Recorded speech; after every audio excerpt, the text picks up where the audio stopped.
사도행전 8장 26절부터 40절까지입니다.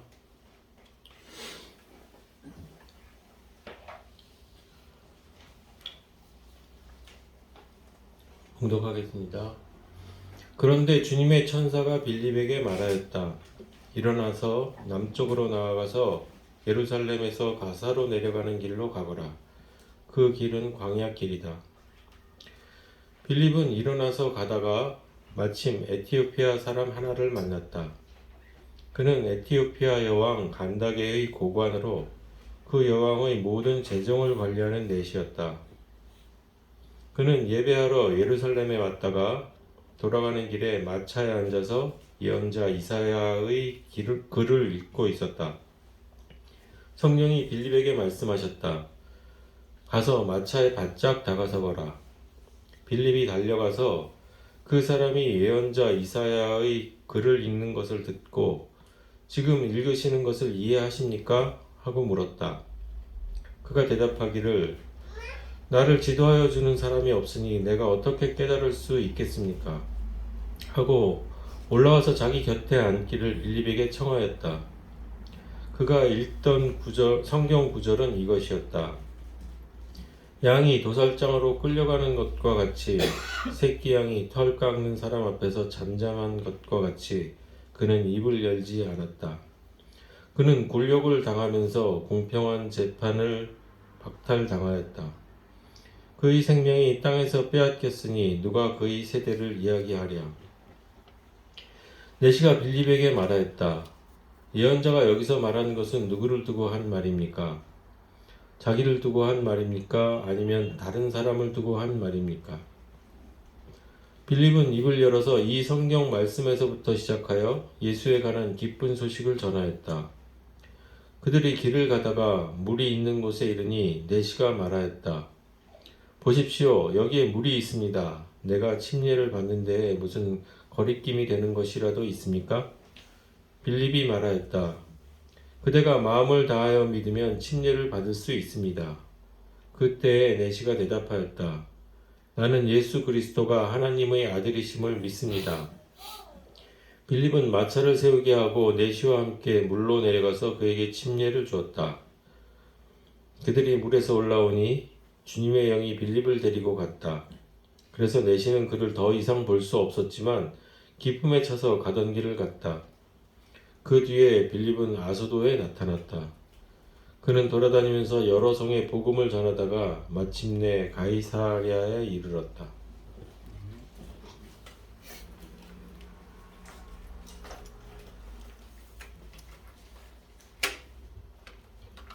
잠깐만 기다려주세요. 중에 들어오신 분들 조정을 좀 하고요.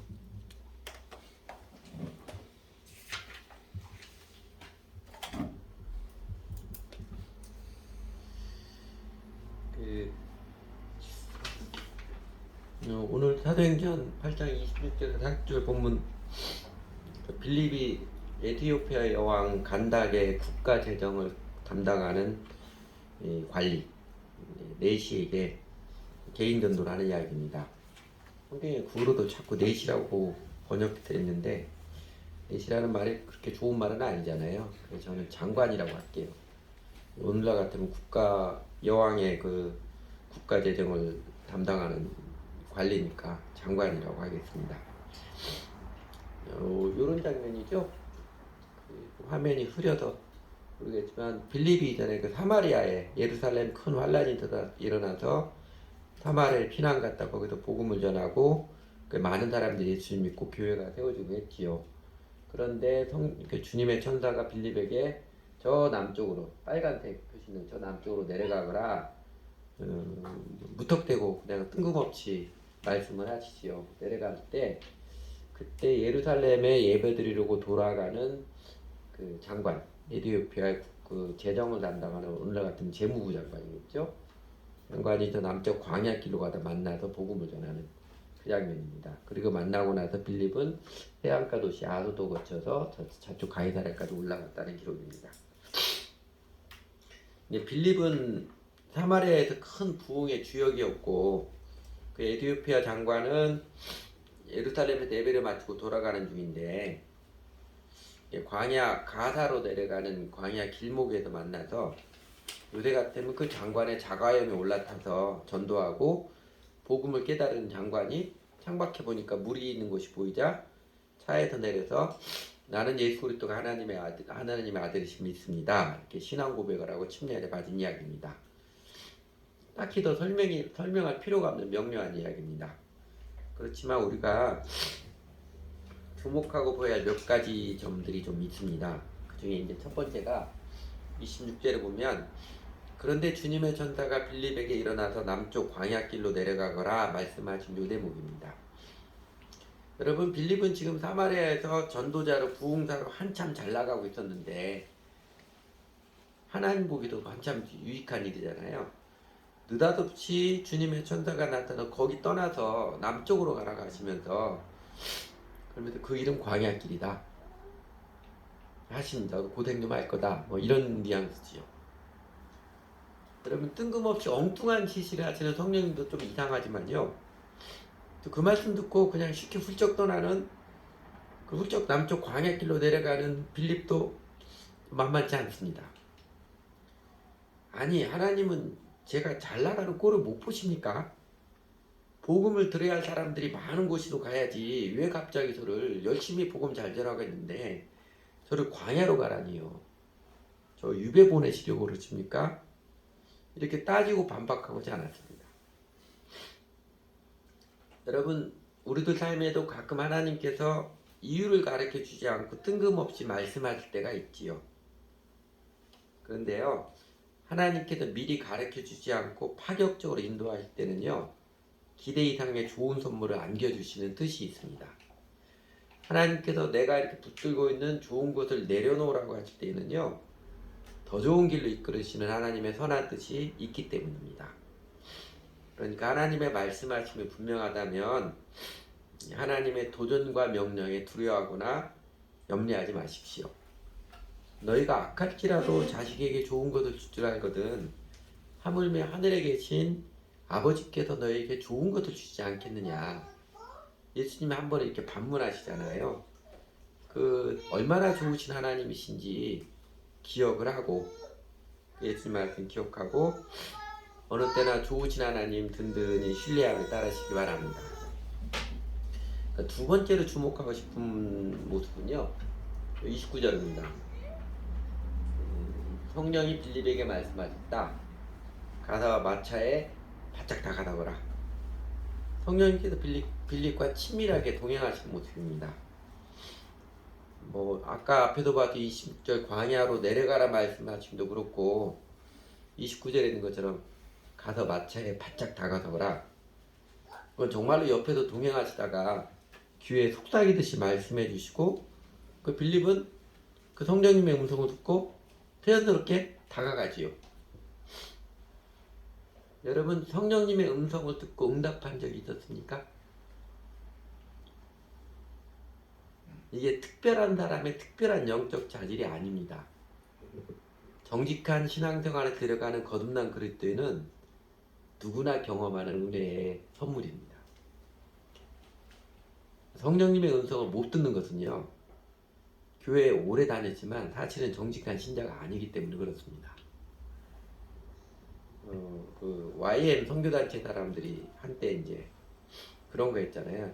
성령님의 음성을 듣겠다고 내거리에서 오른쪽으로 가야 될지 왼쪽으로 가야 될지 직진해야 될지 성령님의 음성 듣게 가만히 멈춰서 갑자기 침묵하고 마음속에 성령님 말씀을 듣겠다고 그래서 마음에 느껴지는 것을 성령님의 음성으로 간주하고 행동하는 그런 거 한참 유행한 적이 있었는데 이게 재미있을지 모르지만 또 간혹은 하나님께서 긍휼히 여기셔서 이렇게 마음으로 이렇게 보여주시고 그런 때도 있지만 사실은 별 효용 없습니다. 왜냐하면 그렇게 해서 하나님의 음성을 들었다가 틀린 사람들이 훨씬 더 많아요. 지나보는 아는 게 훨씬 더 많습니다. 오히려 이런 거예요. 예수님과 나의 관계가 분명하고 그리고 우리 주 예수님을 잘 따르며 살아가는 사람, 그러니까 정상적으로 신앙생활을 해가는 사람, 예수님을 나의 주님으로 관계가 명확하고 정상적으로 신앙생활하는 사람, 아침 저녁으로 개인적으로 말씀과 기도로 주님과 교제하며 살아가고 교회 공동체 생활 사도행전 2장에 나타난 그 초대교회 모본처럼 온전하게 참여하는 사람에게는요, 내가 어느 순간에 기를 쓰고 용을 써서 성령님 음성 듣겠다고 폼 잡지 않아도요, 필요할 때면 성령님께서 확실하게 말씀해 주십니다. 성령 하나님의 음성을 듣는 것은 이게 소리로 듣는 것이 아니라 마음으로 듣는 것이고, 주술적으로 듣는 것이 아니라 인격적으로 듣는 것이고, 느닷없이 듣는 것이 아니라 동행의 과정 중에서 듣는 것입니다. 이 차이에 대해서는 오늘은 설명하지 않겠습니다. 나중에 설명할 기회가 있을 거예요. 제가 여러분 이제 구체적으로 여러분들에게는 이야기 나누고 간증하겠는데, 제가 살아오면서 성령님께서 확실하게 제 마음께 마치 가서 마차에 바짝 다가서 보라 그런 것처럼 들려주신 말씀이 몇 개 있습니다. 확실히 그냥 내가 그랬다 이런 거 하고, 넌 누구를 기다리냐 이 말씀하시고, 한번 넌 누구 믿고 사역할래 이러시더라고요. 또 뭐가 좋으냐 이렇게 말씀하시는 생생하게 기억합니다. 대부분은 제 마음 확 깨게 하는 말씀이 대부분이었고요. 또 성령님께서 굉장히 유쾌케 하시는, 제 마음을 유쾌케 하시는 말씀들이었습니다. 그렇다고 성령님이 우리 일상생활에서 아침에 일어나서 세수해라, 양치질해라, 마치 엄마가 어린아이 밥 떠먹여 주듯이 옷 입어라 뭐 이렇게 말씀하시고 그런 분은 아니에요. 그런데 저희가 예수님 잘 따르며 살아가는 동안, 정상적인 신앙생활 북에 들어가는 동안 중요한 순간에 성령님 말씀해 주십니다. 내가 막 기를 쓰고 성령님 말씀해 주십시오 그러지 않아도요, 우리가 동행할 성령님께서 중요한 대목에서는 하나님이 성령님이 말씀해 주세요. 그래서 우리가 감격하고 그런 경험을 하면 자연스럽게 이제 신뢰가, 하나님을 향한 신뢰와 믿음이 깊어지는 것이지요. 그래서 성령님께서 동행해 주시는, 또 말씀해 주시는 은혜를 드리기 위해서 기도원에 가서 금식 기도를 한다거나 또 극단적 헌신을 한다거나 그 특별한 일을 해야 하는 거 아닙니다. 근데 이건 해야 돼요. 예수님과 나의 관계를 명확히 하는 것, 예수님 나의 주님으로 관계를 명확히 하는 것, 그리고 예수님을 정직하게 따르는 신앙생활 온전하게 드리는 자는 누구나 성령님께서 동행해 주시고 적절할 때 말씀해 주시는 은총을 누리며 삽니다. 다시 말씀드리면, 우리 주변에 여러분 교회 다니는 사람 많아도 성령님께서 동행해 주시는 은혜를 드리는 사람이 많지 않은 거 왜 그럴 것 같아요? 껍데기 종교인에 불과하거나 예수님과 관계가 명확하지 않기 때문에 그렇습니다. 그러나 오늘 이제 빌립처럼, 특별히 빌립처럼 환난 가운데서도 복음을 전하며 살아가는, 항상 예배자로 전도자로 살아가는 자에게는요, 정말 성령 하나님께서 감동적으로 동행해 주십니다.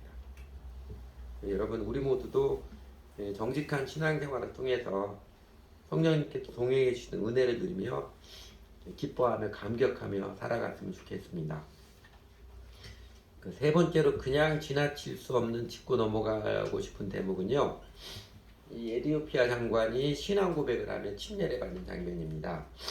37절, 제가 화면에는 이렇게 기록에 나오는데 여러분 갖고 있는 성경에는 37절하고 없음하고 나올 거예요.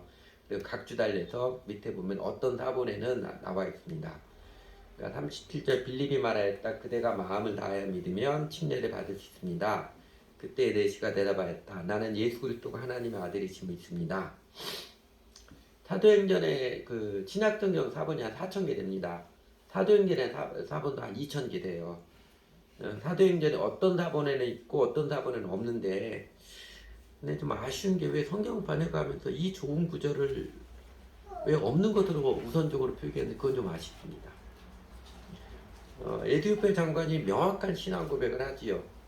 나는 예수 그리스도가 하나님의 아들이십니다. 이 고백은요, 오늘날 우리 같으면 예수 그리스도는 나의 주님이십니다. 저는 이제 예수님을 주님으로 모시고 따르는 인생, 예수님께 드려진 인생입니다. 저는 예수를 위해 살아가는 사람입니다. 이 고백과 똑같습니다. 우리는 예수님이 주님이시고 그리스도 메시아라는 게 그 의미에 대한 선이해가 별로 없잖아요. 근데 이때 당시 유대인들은, 유대 주변의 사람들은요, 메시아 그리스도는 어떤 게 다 알고 있었어요. 메시아 그리스도하면 구약에서 쭉 예언되었던 것처럼 절대적인 통치자로 내가 사람과 충성을 드려야 하는 임금님으로 다 알고 있었어요. 근데 우리는 우리 시대에 사는 거 잘 모르지요. 그냥 예수 그리스도 하면 예수님이 성이고 그리스도가 이름처럼 이렇게 잘못 생각하는데 그래서 이음입니다. 그러니까 에티오피아 장관이 나는 예수 그리스도가 하나님의 아들이심이 있습니다. 이렇게 고백한 것은 이제부터는 예수님이 나의 주님이십니다. 저는 이제 내 마음대로 살아가지 않고 예수님 선하심을 신뢰하고 예수님 따르며 살아가는 사람입니다. 저는 예수를 위해 사는 사람입니다. 요 마음의 고백입니다. 침례는 신앙 고백의 의식입니다. 그러니까 이렇게 신앙 고백이 명확한 사람이 이제는 저는 예수님을 나의 주님으로 모시고 예수님 따르며 예수를 위해 살아가는 사람입니다. 제 인생 그렇게 살아가겠습니다. 명확한 사람이 자연스럽게 침례를 받아야 하고 이 신앙 고백이 자발적으로 명확한 사람이 침례를 받게 해야 됩니다. 오늘 한국 사회에서 교회 다니는 사람들, 예수를 믿는다고 하는 사람들이 참 많아도 크리스천들이 교회 다니는 사람들이 세상의 빛으로 소금으로 존재하지 못하는 큰 이유는요. 이 신앙 고백을 명확하지 못하는 사람임에도 불구하고 그 사람을 믿는 사람이다, 교인이다, 구원받은 사람이라고 값싸게 쳐주었기 때문에 그렇습니다. 불신자는 불신자 대우를 해줘야 되고요.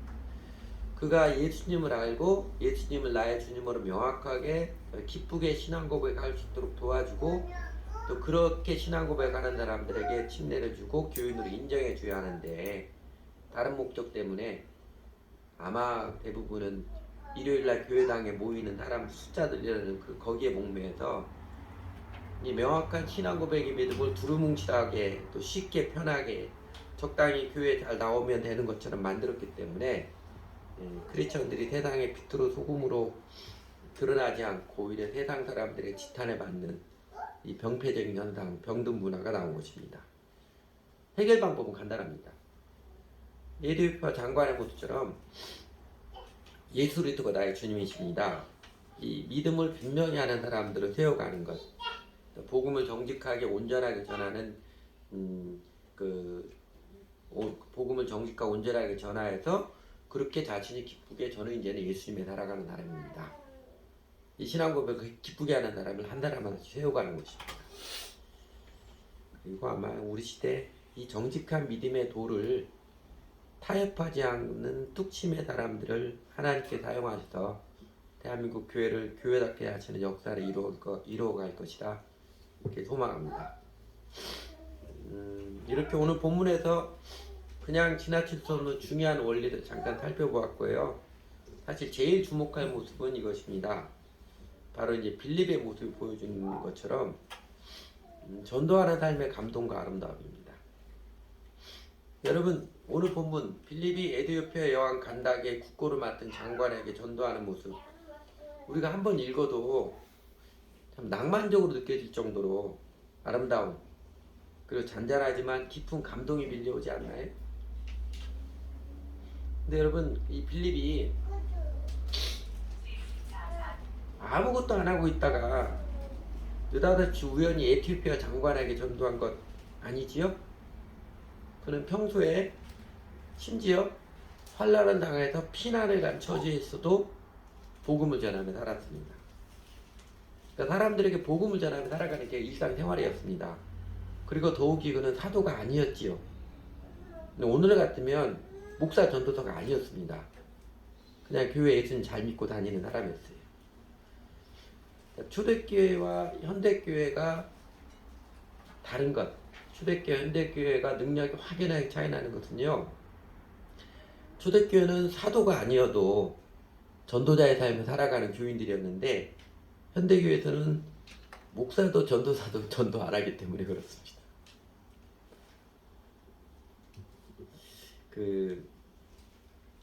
이 빌립의 모습에 연관돼서 몇 가지 이제 이런 말씀을 기억해 보시기 합니다.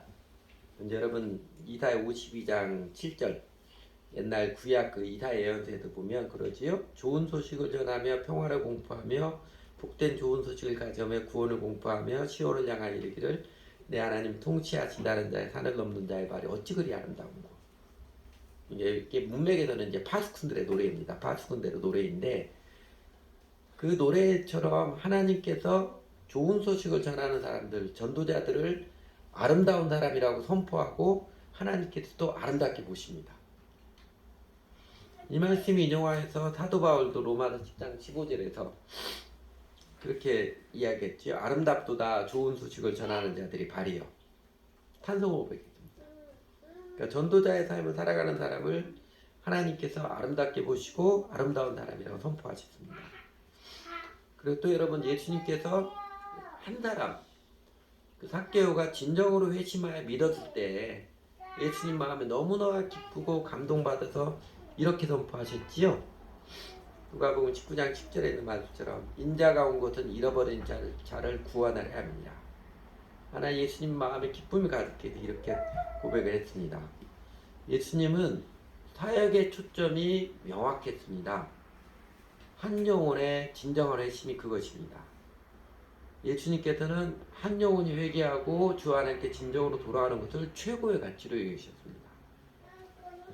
그리고 하나 더 볼 수 있는 게 누가복음 10장에 나오는 이 장면인데 글씨가 작아서 잘 안 보이겠지만 이 장면이죠. 예수님께서 70명의 제자들을 파송하시고 권능을 주셔서 파송하시고 그들이 돌아와서 예수님에게 보고를 하는 장면입니다. 그들이 예수님의 이름으로 했더니 귀신들이 쫓겨나가는 승리의 감동에 들떠가지고 주의 이름이면 귀신들도 우리에게 항복하더이다.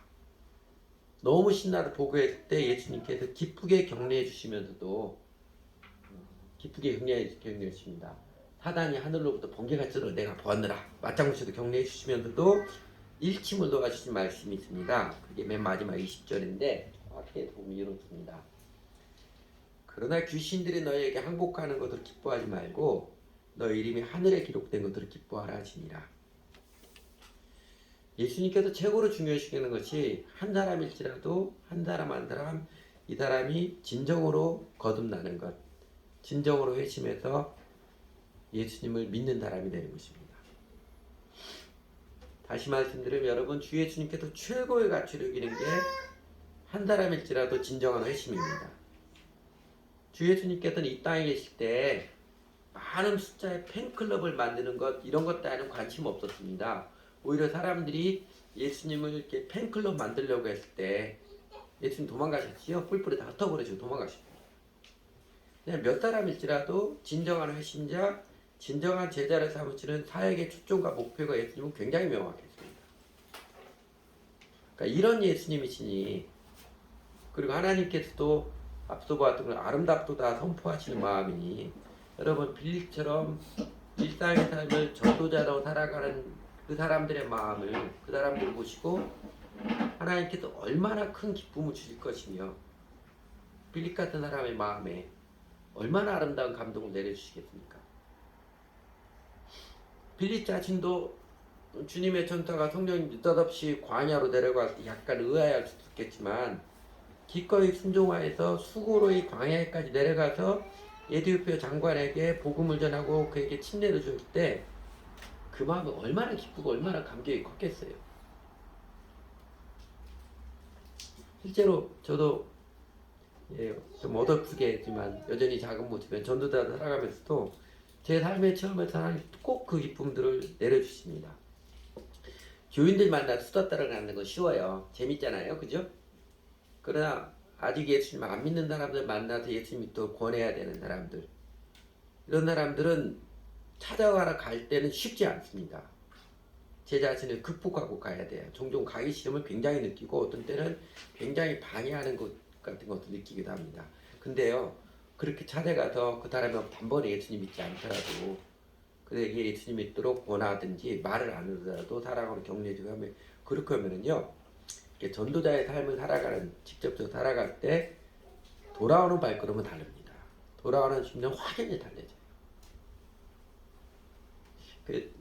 그 전에 이제 캠퍼스에서 전도 모임하고 할 때 그래서 전도 모임을 잘 보내서 오라고 하면 다들 올 때는 굉장히 고역을 하러 온 것처럼 얼굴이 그 표정이 밝지 않습니다.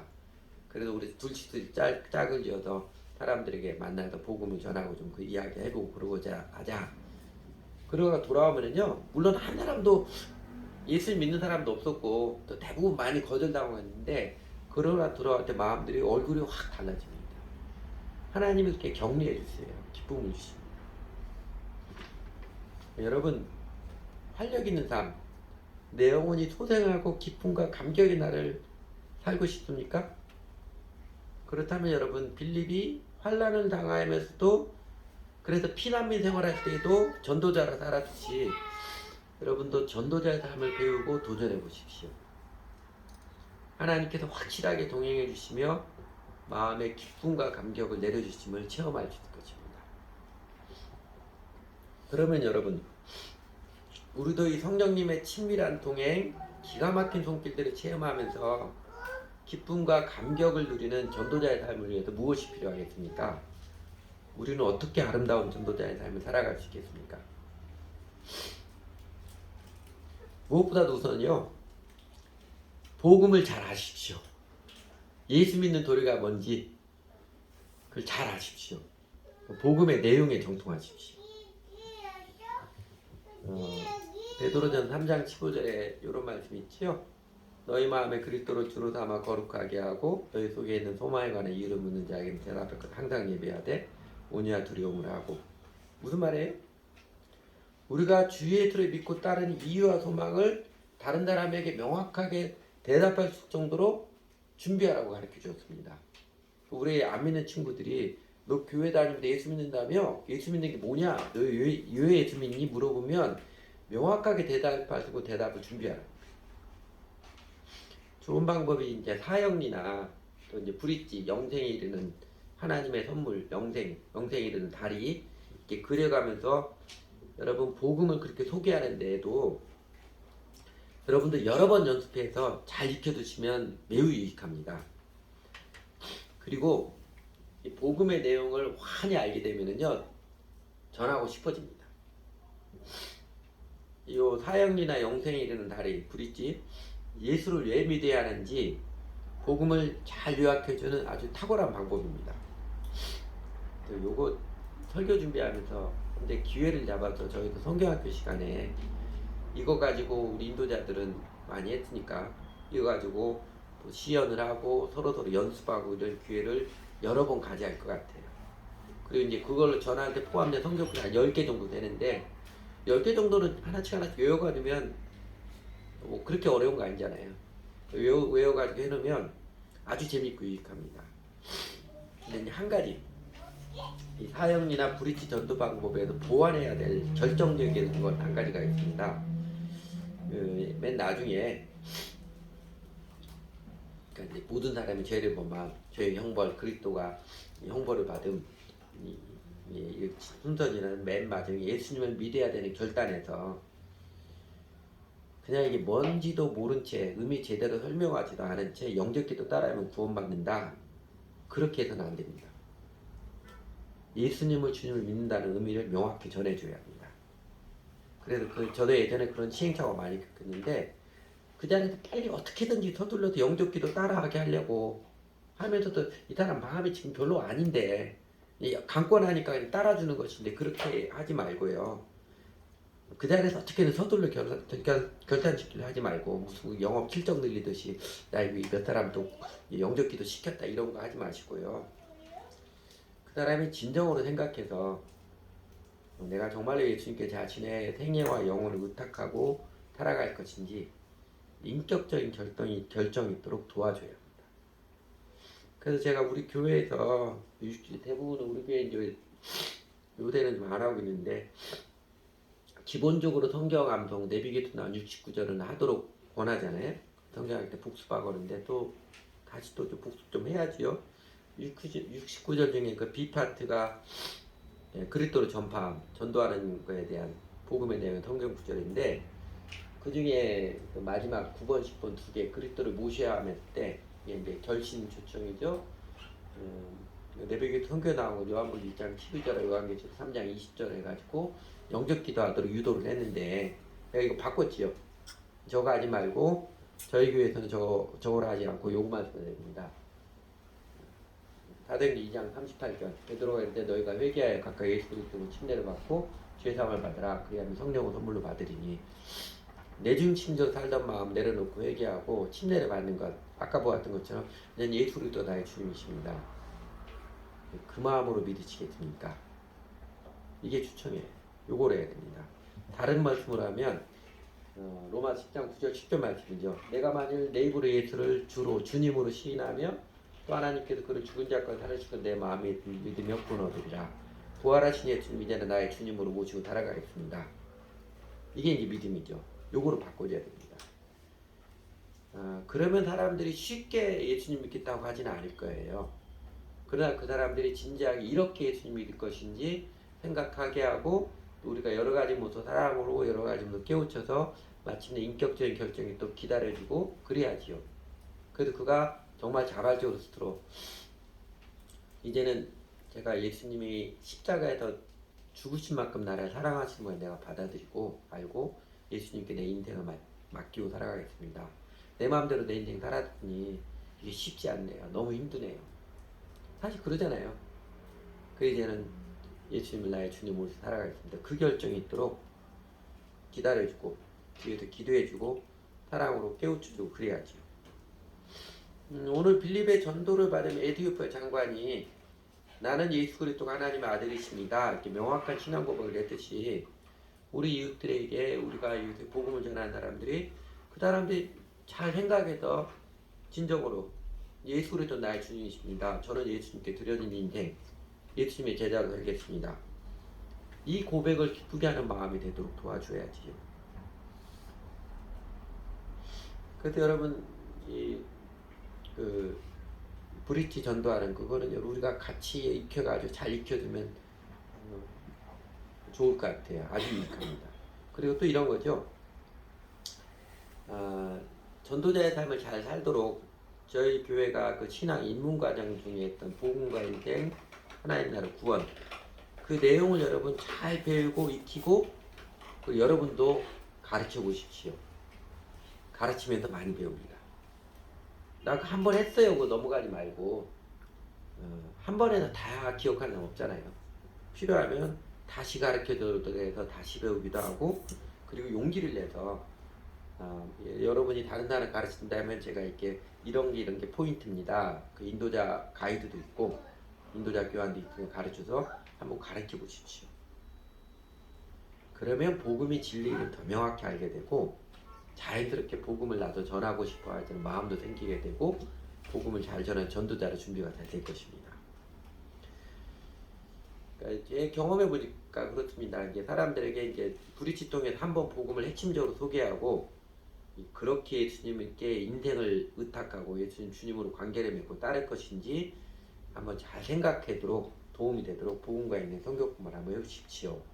이렇게 초청을 하기도 하고 그냥 복음과 있는 성경공부에 먼저 초청하고 그러면서 중간에 한번 브릿지 통해서 복음의 핵심을 명확히 요약해 주기도 하고 어떤 순서도 좋더라고요. 근데 이 두 가지 측면에서 우리 모두가 잘 준비되었으면 좋겠습니다. 제가 단톡방에 올렸던 것처럼 요새 하는 사랑하는 교회 작년 하반기에 몇 개월, 6개월 동안 복음과 인생 그 7명에 가르쳤거든요. 그 중에 한 사람 빼고 나머지 사람들은 그게 가지고 지금 그게 다른 교인들 교회 나와서 안 나온 사람들 가르치고 있어요. 근데 이들이 한결같은 고백입니다. 두세 주 이제 가르치기 시작했는데 가르치면서 훨씬 더 명확해지더래요. 본인들이 더 은혜를 받는. 저희 교회가 이 고인물을 탈피하려면 여러분 그 삶에 도전해야 됩니다. 그리고 당장 들이밀고도 들이고서 예수님 믿어야 돼. 예수천당 불신족 들이밀고 교회 나와야 돼. 이러면 사람들이 거부감을 느껴져요. 나랑 좀 관계가 있는 아는 사람들에게 내가 나 잘 모르는데 그래도 교회에서 좀 배운 좋은 게 있어가지고 한번 나랑 성경 공부해보지 않을래? 나보다 좀 나이 차가 많이 나고 이런 사람이 그렇게 해서 한번 해보십시오. 의외로 하겠다는 사람들이 있습니다. 주변에 있어요. 근데 여러분 주변에도 교회 다니는 사람들도 많이 있잖아요. 물론 안 다니는 사람은 훨씬 많고요. 근데 교회 다닌다고 저 사람이 구원 받았겠거니 여기서는 안 됩니다. 그렇다고 마구 들이밀고 검시관처럼 캐묻거나 뭐 달아보는 태도는 삼가야겠지만 그 사랑으로 관계하면서 내 친구가 정말로 예수를 믿는 사람인지 정말로 예수님을 주인으로 관계를 맺고 예수를 따르는 마음, 정직한 믿음의 사람인지 살펴보고 확인해야 합니다. 심지어 우리 교회 앞으로 찾아오는 사람도 마찬가지예요. 딴 교회는 뭐 집사를 하고 뭐 장로를 하고 그랬다 할지라도 이 사람이 정말로 예수님을 주인으로 믿고 관계를 하는 사람이고 막 들이밀거나 그러지 않지만 사귀면서 확인이 돼야지요. 그 결정적으로 중요한 건 그 타이틀이 중요한 게 아니고요. 예수님을 주님으로 관계를 맺느냐 이거죠. 그런 사람도 세워가는 게 예수님이 기뻐하십니다. 복음의 핵심이 예수가 그리스도이십니다. 이거잖아요. 복음을 잘 전해야지요. 그 성령 하나님은 준비된 사람을 아름답게 사용하십니다. 빌립 전도자의 삶이 익숙한 사람이잖아요. 이 전도자의 삶이 이제 많이 익숙해진 사람이니까 이렇게 감동적이고 기가 막힌 전도의 드라마를 이끌어 쓰게 하는 그렇게 전도의 기회를 이끌어 가셨듯이 저희도 복음의 내용에 정통하고 잘 익히고 있으면요 자연스럽게 신나게 복음을 나눌 수 있는 전도의 기회들을 성령님께서 이끌어 주실 것입니다.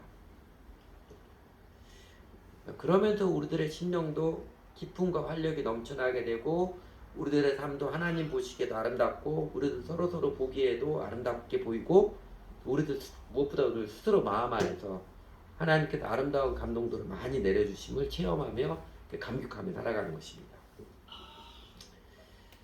그리고 또 하나 전도자의 삶을 살아가는데 또 하나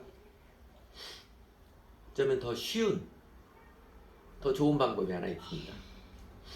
빌립의 모습을 들어보면 여러분 빌립이 사마리아에 피난 내려와서 피난 내려는데 신나게 복음을 전하고 하나님께서 그를 통해서 그 땅에 예수 믿는 사람들이 많아지는 부흥의 통로로 쓰임받는 감격을 누렸는데 사마리아 오기 전에는 빌립이 어떻게 살았어요? 예루살렘 교회에서 사도들과 함께 교인들과 함께 전도자의 삶을 즐겁게 살았지요. 그러니까 처음부터 이렇게 빌립이 복음을 명확히 전하고 그러진 않았을 거예요. 처음에 사도들로부터 복음을 듣고 예수님 믿고 되었을 때 그때 어떻게 했을 거예요?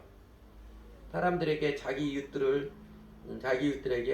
교회로 추충하고 사도들이 전하는 복음을 듣게 하는 그러지 않았을까요? 그러니까 사도들은 이미 연단을 잘 받아가지고 복음을 잘 전할 준비가 되었지요. 그러니까 빌립은 아직 처음에 예루살렘 교회 예수님 믿고 했을 때 그렇게 전할 만큼 준비가 안 됐는데 그러나 자기 친구들, 가족들, 이웃들 데리고 와서 사도들이 복음을 듣는 걸 듣게 했습니다. 그렇게 팀워크를 통해서 전도자의 삶을 배우고 살았습니다. 그리고 교회 역사에서 제일 확실하게 맥을 이은 전도 방법이 이것입니다. 복음을 잘 전하고 가르치는 전도자, 교사들이 준비가 되고 교인들 전체가 같은 마음으로 이웃들을 교회를 초청하여서 복음을 듣게 하는 그 방법 말입니다. 저 같은 목사가요, 낯선 사람에게 교회 다니면 예수님 알아보라고 하면 사람들이 대번에 어떻게 생각하겠어요? 우리 아버지 표현으로 하면 자기 교회 나와서 헌금하라고 그러는구나 이렇게 생각하는데요. 그렇게 마음 열지 않습니다. 목사가 비즈니스 하는 걸로 생각을 해요. 근데 여러분들이 여러분 친구에게 내가 정말 예수 믿어서 그 생명은혜를 알아서 체험해서 우리 교회 한번 와볼래? 이러면 의외로 쉽게 따라오는 친구들이 있습니다. 그래서 자연스럽게 예수님에 대한 대화를 할 수 있게 되고요. 그 원리, 그걸 가르치는 유명한 책이 이 책입니다. 마이클 그린이라는 영국 신학자인데 초대교회 전도라는 책입니다. 우리말로도 번역이 되어 있어요. 초대교회 복음전도. 이게 사실은 더 쉽다는 표현은 쉽고 좋은 방법이지요. 그러니까 빌립이 그렇게 하면서 자신도 사도들을 계속 보는데 이제 자기도 복음을 직접 전할 수 있게 준비가 된 거죠. 교회에서 배워서. 그래서 예루살렘 때도 복음 분명히 전했을 것이고 나중에 이제 사마리아 가서도 복음을 자기가 직접 전하게 됐을 거예요. 우리 교인들 모두가 제가 보기에는 이제 복음과 인생 이제 사역이 브릿지 사용해서 복음을 이렇게 소개하는 것도 익숙해지고 복음과 인생 하나님 나라 구원도 성경 공부도 인도하기 익숙할 수 있고 연습하는 그거 그렇게 어렵지 않습니다. 그렇게 했으면 좋겠어요. 또 그렇게 해야 됩니다. 예. 그렇게 하고 근데 그렇게 하다 보면요, 이렇게 성경 공부 인도하는 이런 측면에 은사가 있는 사람들이 있습니다. 잘하는 사람이 있어요. 뭐 그 사람들이 소급으로 강좌를 하고, 또 우리 모두는 우리 이웃들에게 우리 교회에서 예를 들어서 우리 정집사가 이렇게 강좌를 하는데 정말 잘 가르쳐, 복음 잘 전해, 한번 해봐, 한 2달 동안 해봐, 이렇게 초청하는 그 즐겁고 신나는 방법입니다. 우리가 정직하게 그리스도를 정직하게 살아가고 이웃들의 사랑으로 관계에 살아가서 신뢰를 받고 있는 교인이라면요, 저 사람은 진짜구나, 나이름 신자 아니구나. 그러면 우리 이웃들에게 다른 사람에게 쉽게 말해도 다른 사람에게 쉽게 말해도 대부분 잘 응해서 따라옵니다. 배우고자 해요. 여러분, 그래서 제가 조만간에 하면서 생각했는데, 왜 제가 이제 딴 교회 가고 그냥 딴 데 가서만 할까? 그게 아니고 우리 교회에서도 딱 기간을 정해가지고 복음과 인생 새로운 강좌를 시간을 정해 듣게 할 테니까, 공부할 테니까 여러분 주변 사람들에게 소개를 해보십시오. 한번 예수 믿는 게 뭔지, 예수로 예배드리려면 한번 알아봤으면 좋겠다. 어거지로 교회 다니는 게 아니고 그건 알아봐야 되지 않겠느냐. 그렇게 초청해 보십시오. 그래서 몇 사람이 살면 그들에게 같이 복음을 전하고 그래야지. 이렇게 교회가 함께 전도하는 방법, 이게 최선입니다. 그래서 우리 모두가 전도자의 삶을 살아가는 모습, 이게 우리 살아가는 마음을 정말 활력 있게 하고 하나님의 은혜와 능력을 경험하게 하고 우리 얼굴을 아름답게 하는 최선입니다. 그래서 오늘 설교 준비하면서 우리 교회가 구체적으로 적용하고 싶은 것 2가지 다시 확인하겠습니다. 하나는요, 우리 모두가 다른 사람에게 전할 만큼 복음의 내용에 정통하도록 브릿지 전도법 함께 연습해서 익숙해 하는 것 하고요. 또 여러분도 복음과 인생, 하나님 나라의 구원, 요거 가르치는 성경품 인도하는 그 준비를 해보십시오. 그렇게 어렵지 않아요. 그 재미있습니다, 사실요. 또 하나는 아직은 조만간에 이제 제가 복음과 인생 성경품 강좌를 하나 이렇게 시간을 정해가지고 개설해 볼 테니까 여러분도 주변 이웃들 초청해 보십시오. 물론 뭐 어거지로 끌고 올 수는 없지요. 그러나 내 주변 이웃 사람들에게 그냥 느닷없이 들이밀고 예수 믿어라, 그리고 구원받아야 돼, 이러지 않고 예수 믿는 게 뭔지, 한번 예수를 왜 믿어야 되는지, 성경이 뭐라고 하면 한번 알아볼 시간을 좀 내봤으면 좋겠다. 한번 10사람 하면 한 사람 정도는 그래 한번 알아볼까, 이런 사람들이 있을 거예요. 그래서 저희도 역동적으로 하나님 보시기 아름답고 우리 마음도 감동적인 하나님이 함께 하시는 감격을 누리며 살아야지요. 하나님께서 저희들 보시고 기특하게 여겨 주시고 우리들 심령의 기쁨과 아름다운 마음을 감동해 주실 것입니다. 여러분, 일주일 168시간이지요.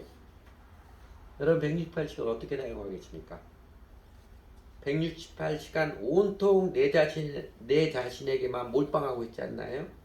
내일, 내 염려, 내 가족, 내 취미, 내 쾌락, 그냥 내 생각에만 몰빵하고 있지 않나요?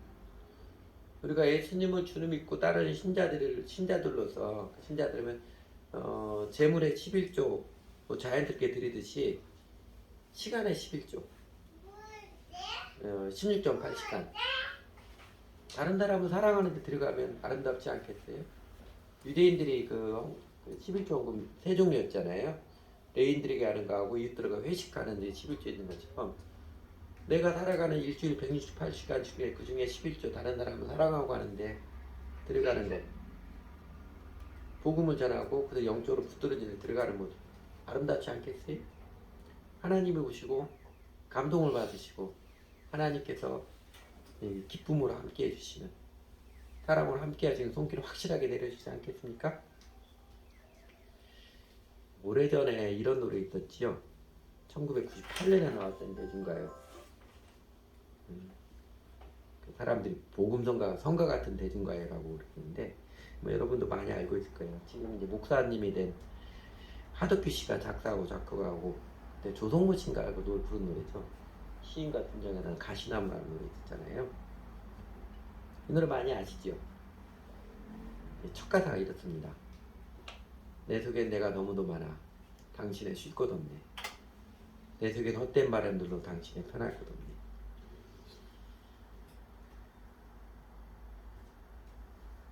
온통 내 자신에 대한 염려와 생각, 내 욕망, 내 쾌락에 빼앗긴 영혼, 그래서 다른 사람에게 베푸는 여유도 시간도 없는 인생은요, 괴롭고 슬픔의 가시나무 숲에 갇혀 살 뿐입니다.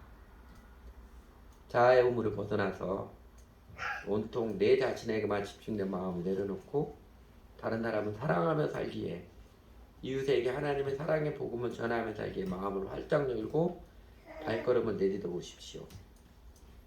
살아계신 하나님, 부활하신 주 예수님께서 내 심령과 삶에도 그 아름다운 감격을 확실하게 안겨주신 것을 체험하며 할 것입니다. 비로소 영생을 누리며 행복하게 사는 것을 경험하게 할 것입니다. 같이 기도하지요. 제가 기도하겠습니다. 하나님, 저희도 저희 인생을 아름답게 기쁘게 감동을 먹으며 살고 싶습니다. 저희들 마음에서 느끼는 것뿐만 아니라 하나님 보시기에도 아름답고 기쁨이 되는 인생, 정직한 이웃들에게도 감동을 주는 그 삶을 살고 싶습니다. 그런데 그 노래 가사처럼 제 안에 내가 너무 많습니다. 온통 내 염려, 내 일, 내 가족, 내 돈, 내 생각으로만 가득 차 있기 바랍니다. 오늘 빌립이 성령님의 인도를 받아 아름다운 전도자의 순종을 들어가는 모습 통해서 저희에게도 아름다운 감동을 내려주시고 아름다운 인생을 도전해 주시고 소망케 해주셔서 감사합니다. 저희가 예수님을 주님으로 믿는다고 하면서도 정작 예수님께서 제일 사랑하시고 제일 가치 있고 의미 있게 여기시는 이웃을 사랑하는 삶, 잃어버린 영혼을 주님께로 인도하는 일에는 전혀 관심이 없는 저희들을 용서해 주시고 긍휼히 여겨 주십시오. 다른 일은 돈을 들여가면서 길을 쓰면서 배우려고 하면서 정작 이웃을 사랑하는 전도자의 삶, 우리 주님께서 제일 기뻐하시는 전도자의 삶을 배우고 있기는 데에는 조금만 힘들어도 아예 안 하려고 하고 아예 배울 생각도 없는 저희들을 용서해 주시고 긍휼히 여겨 주십시오. 하나님 아버지, 저희들의 마음을 넓혀 주십시오. 자아의 우물을 벗어나오도록 저희들의 마음을 넓혀 주십시오. 사실 자아의 우물에 갇혀 있을 때 짜증과 분노, 이선의 가면만 두터워지는 자아 집착의 병, 그것만 깊어졌는데 하나님, 저희도 모르는 바 아니었는데 하나님 그렇게 나밖에 모르는 쳇바퀴에서 구원해 주십시오.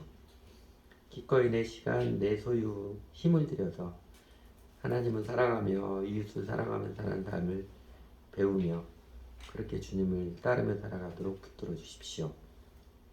연약한 저의 마음이 쉬 낙심하고 변심하고 떨어지지 않도록, 다시도 금세 자아의 동굴에 처박혀 살지 않도록 성령님 어떻게든 저희들의 삶을 간섭해 주시고 다스려 주십시오.